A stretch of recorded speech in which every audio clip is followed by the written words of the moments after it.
Charles Dickens, the literary titan of the Victorian era, continues to captivate readers with his vivid portrayals of 19th-century London. His novels offer a glimpse into the social dynamics and culinary landscape of his time. Food in Dickens' works symbolizes social class, economic disparity, and the human condition. Stepping into Dickens' kitchen is a sensory journey back in time. Imagine the aroma of roasting meats and the clatter of copper pots. This was the heart of the Victorian home, where meals were prepared with care and tradition. Join us as we explore the culinary world of Charles Dickens. Victorian kitchens were large, bustling spaces, often in the basement of grand homes. These kitchens were the domain of the cook and her team, a hive of activity preparing meals for family and servants. At the heart was the coal-fired range, a behemoth requiring skill to manage. The range was the primary source of heat for cooking, heating water, and warming the room. Imagine the constant heat radiating from this workhorse, a testament to labor-intensive cooking.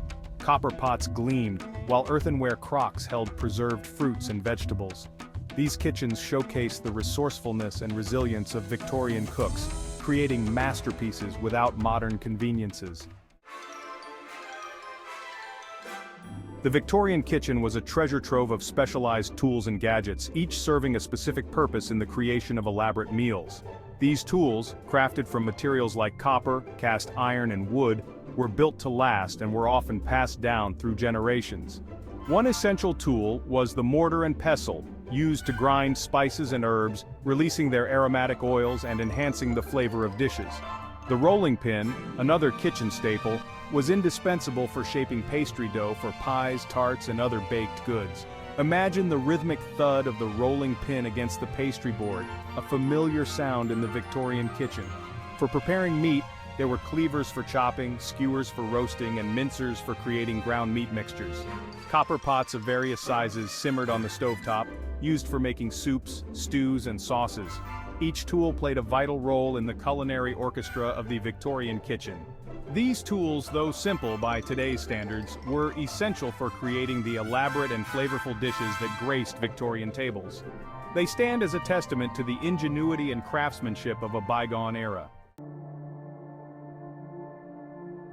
While the exact layout of Charles Dickens's kitchen remains a subject of historical speculation, we can piece together a vivid picture based on descriptions from his novels and letters, as well as insights from culinary historians. Dickens, known for his keen eye for detail, often wove culinary observations into his narratives, providing us with glimpses into the kitchens of both the wealthy and the impoverished. In Dickens's time, kitchens were stocked with seasonal produce, meats, and pantry staples. Fresh fruits and vegetables were readily available during the warmer months, while root vegetables, preserved fruits, and dried legumes sustained households through the winter. Meat, a luxury for many, was often roasted, stewed, or baked in savory pies. Preserving food was essential in the days before refrigeration. Techniques like pickling, salting, smoking, and jamming were employed to extend the shelf life of perishable ingredients. These preserved goods added depth and complexity to Victorian dishes. Imagine the aromas that must have permeated Dickens's kitchen.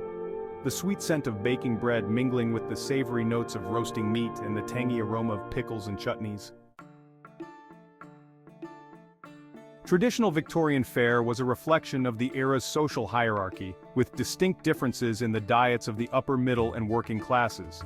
While the wealthy indulged in elaborate multi-course meals, the poor often subsisted on meager rations of bread, cheese, and potatoes. Among the affluent, roasted meats, game birds, and fish were staples of the dinner table. These were often accompanied by an array of side dishes such as roasted vegetables, creamy sauces, and savory puddings. Soup, a comforting and economical dish, was a common starter, while hearty pies, both savory and sweet, were popular main courses. For dessert, Victorians enjoyed a variety of puddings, tarts, and cakes. Bread pudding, a frugal yet delicious treat, was made with stale bread, milk, eggs, and spices. Fruit tarts and pies showcased seasonal fruits, while rich cakes, often laden with dried fruits and spices, were reserved for special occasions. These dishes, while seemingly simple by today's standards, were prepared with care and attention to detail, reflecting the culinary values of the Victorian era. Christmas held a special place in the hearts of Victorians, and for Charles Dickens, it was a time for joyous celebrations and lavish feasts. The Christmas dinner, as depicted in his beloved novella, A Christmas Carol, was a grand affair, a symbol of abundance and goodwill. At the heart of the Dickensian Christmas feast was the roasted goose, a plump and succulent bird that took center stage on the table. Imagine the aroma of the goose as it roasted, filling the house with anticipation. Alongside the goose, there would be an assortment of side dishes, such as stuffing, mashed potatoes, gravy, and cranberry sauce. No Victorian Christmas feast would be complete without plum pudding, a rich and decadent dessert that was traditionally made weeks in advance. This steamed pudding, studded with dried fruits, spices, and brandy, was a true celebration of the season. The Christmas feast was a time for family and friends to gather, share stories, and indulge in the bounty of the season. It was a testament to the spirit of generosity and merriment that Dickens so vividly captured in his writing. Charles Dickens masterfully used food as a literary device in his novels, weaving culinary imagery and symbolism into his narratives to highlight social disparities, economic hardships, and the complexities of human nature. Food became a powerful metaphor for the vast gulf between the haves and have-nots in Victorian society. In Oliver Twist, the meager gruel served in the workhouse symbolizes the deprivation and neglect experienced by the poor. Oliver's famous request for more becomes a poignant plea for basic human dignity and sustenance. Contrast this with the lavish feasts enjoyed by the wealthy characters in novels like Great Expectations and Our Mutual Friend.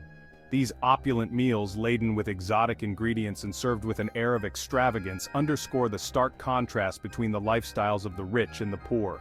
Dickens also used food to reveal character traits and motivations. In A Tale of Two Cities, Madame Defarge's relentless knitting while observing the revolution symbolizes her cold-heartedness and thirst for revenge. Through his vivid descriptions of food and dining, Dickens provided a nuanced commentary on the social fabric of Victorian England, exposing the inequalities and injustices of his time. From page to plate recreating Victorian classics. Today, there's a growing interest in recreating historical recipes, and Victorian cuisine is no exception. Food enthusiasts and history buffs alike are drawn to the challenge of preparing dishes that grace the tables of Dickens and his contemporaries. Fortunately, numerous cookbooks and online resources offer adaptations of Victorian recipes for the modern kitchen. These recipes often provide substitutions for hard-to-find ingredients and offer tips for achieving authentic flavors using contemporary cooking methods. Imagine the satisfaction of baking a traditional Victorian gingerbread, its warm spices filling your kitchen, or recreating a hearty beef stew, simmered to perfection. These culinary adventures offer a tangible connection to the past, allowing us to experience history through our taste buds. Recreating Victorian dishes can be a fun and rewarding way to explore the culinary heritage of this fascinating era. The enduring appeal of Dickensian cuisine, a legacy of flavor. Despite the passage of time, Dickensian cuisine continues to captivate our imaginations, its flavors as enduring as the stories they accompany. There's a certain charm and nostalgia associated with these traditional dishes, a reminder of simpler times and hearth-cooked meals. Perhaps it's the comforting warmth of a hearty stew on a cold winter's day, or the anticipation of slicing into a perfectly baked pie. Or maybe it's the connection to the past, the feeling of partaking in a culinary tradition that has been passed down through generations. Whatever the reason, Dickensian cuisine continues to resonate with food lovers today, offering a taste of history and a reminder of the enduring power of food to connect us to the past.